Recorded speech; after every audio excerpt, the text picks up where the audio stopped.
I think magandang vlog today is about our credit cards. Medyo financial advice, or no, financial management maybe. Oh, sorry, Ari. We have three actually. BPI Blue, RCBC AirAsia, and then RCBC regular credit cards. So, ang difference, kaya meron kaming tatlong credit card, is that the BPI Blue one is what we use kapag meron kaming malaking purchases.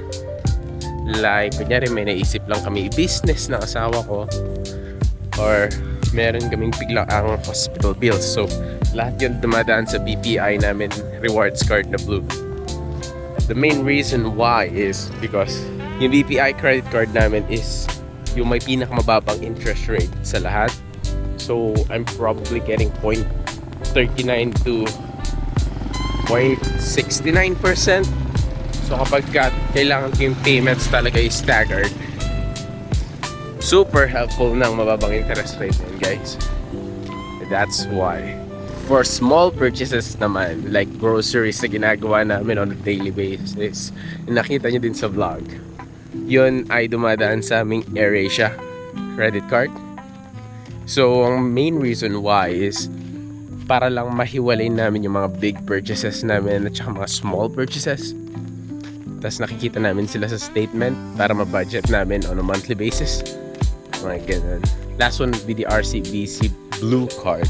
So, that one, ginagamit lang ni Mama for online purchases. And mainly pag wala ako, pag nasa Manila ako, we use that blue one. Pero mainly nandito kasi ako sa Tarlac. And so, yung RCBC Blue namin is mainly for online shopping ng mga gamit ni Ori. So, that's the diapers, mga shopping checkouts, Lazada, Shein, mga yan. So, ganyan siya naka-divide. BPI big purchases, RCBC AirAsia for regular groceries purchases. Tapos, yung RCBC Blue namin for online purchases. And so, ganun namin nakikita yung monthly expenses namin. Tapos, nilalagay namin lahat sa Money Manager para ma-monitor lahat ng mga purchases tsaka lahat ng swipes. And then, that's where we decide kung kaya pa namin bumili ng particular thing or not. Basically, that's it. I mean, minsan di kasi nasusunod eh.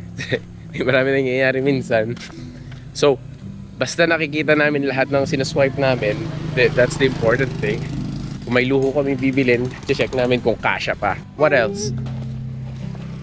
Oh, that's the big old thing. Yung RCBC rewards card namin, meron siyang option to pay 3 months, 0 interest. Akala mo, SP eh, no?